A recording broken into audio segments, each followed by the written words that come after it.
Back in November, when we took a look at the history of these toy trains in a tin, I saw on eBay this version for the Japanese market that had the bodies made for a bullet train. It was being sold by somebody in Hawaii, so the shipping on it wasn't bad at all. When a few months ago I saw that it was still listed on eBay, I decided to go ahead and buy it. And today we're going to go ahead and take a look at it. Taking a look at the box first. Up here in English, we see bullet train, and that it requires a AA battery. Now, according to the translate on my iPhone, this says round, the super meaning of the dream. Over here, it says Tashan Dashi Pop Wee. I'll let you tell me whether that sounds correct or not. At the bottom, it says, the Super Limited Express will go on connected track. The train is always clockwise. If you go in the opposite direction, you'll do it. Let's have fun together. So taking the train out of the package, I was initially pretty excited. First, there's the engine. It does say made in China underneath. So this was made after production was moved to China, and yet it does have a brass gear. It does not have the connecting rod that is normally found on these trains.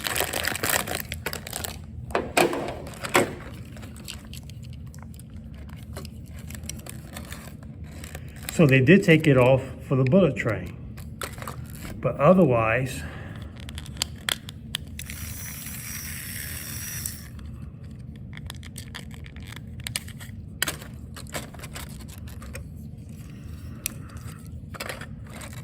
you can see that the chassis is the exact same.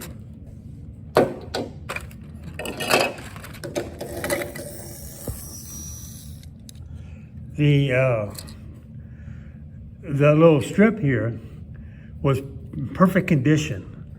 A lot of times on these older trains, they leave the battery in. And so by the time I get it, the battery has corroded and these contacts are all messed up. So I have to clean it, but this one was in perfect shape. Now, the other interesting thing about this set is instead of a caboose, we have a dummy trailing unit here. And it looks like the powered unit, except there's no motor. There's obviously no battery contacts. And this has a regular axle in the back instead of the geared one. Looking at the track, oh yeah, sorry, let's go to the cars. So these have the same chassis that's found on these, but they have the Shikansan Type 0 passenger bodies on them, obviously greatly foreshortened. As you can tell, the bodies are also much taller than the ones that are found in the regular sets, which ends up making these very top heavy and very liable to tip. Now, the problem with the setup of these two light bodies followed by this long dummy and heavy dummy unit is that this train just loves to string line, where the weight or the drag of this car pulls the whole train off on a curve. String lining is not confined to just model or toy trains. The real trains, if for example, you have a long string of empties followed by a string of heavy cars, or maybe you have a banking locomotive in the back that craps out and suddenly is pulling on the train, they too can and have caused string lining accidents in the real thing. But this setup here makes this little train very prone to string lining.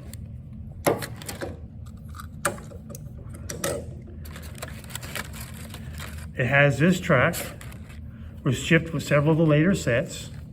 Now, the one thing I was frustrating about it is that the ends look like the ends that ship with this track.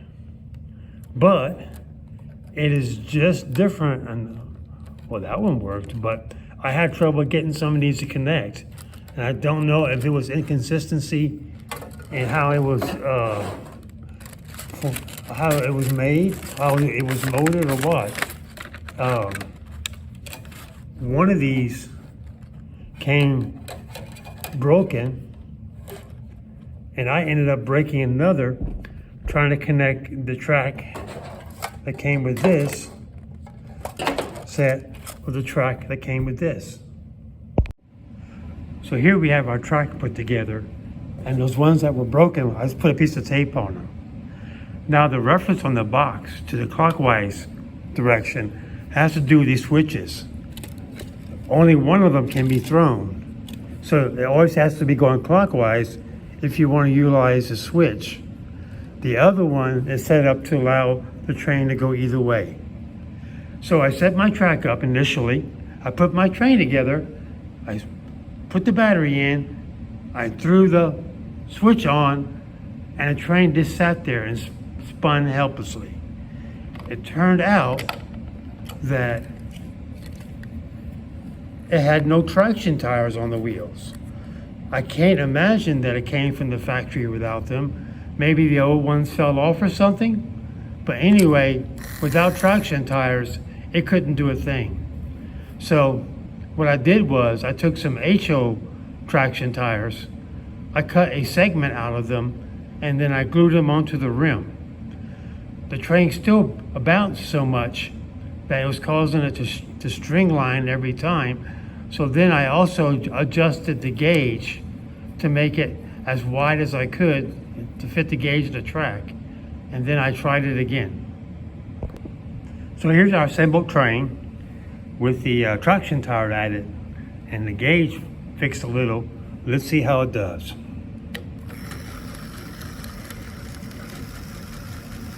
You see how it's getting stuck even with my traction tires on that switch.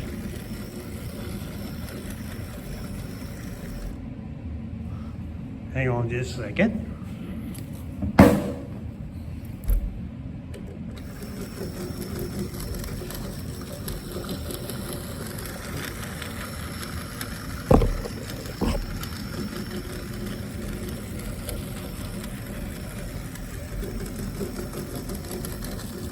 So it still doesn't like those switches, but with the traction tire added, and the gauge, oh, there it goes. Let's try it again, and this time I've thrown the switch over here so that when it goes around, this time it'll take the inside loop. Let's see if it does any better.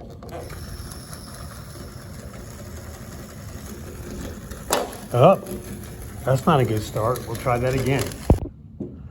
So you can see what I mean about the tippy cars, making it very difficult to run and not nearly as fun as the other mini express trains.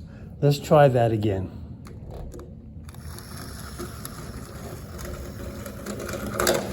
Oh, give it one more try. Take 3.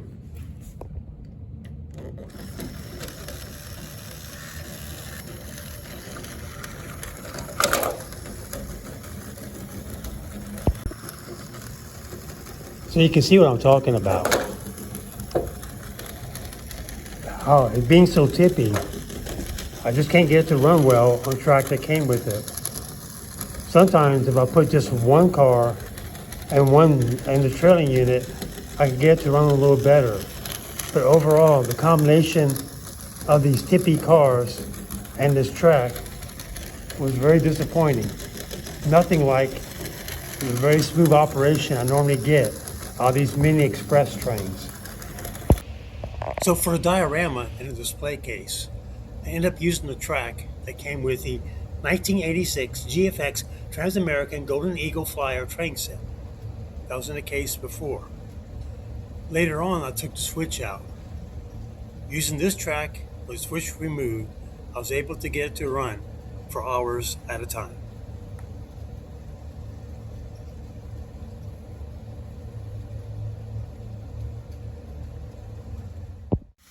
You like it? And this is why I play with these little mini express train sets and build these little dioramas and display kits. Thank you for watching, commenting, and boosting, and liking. We'll see you in the next video.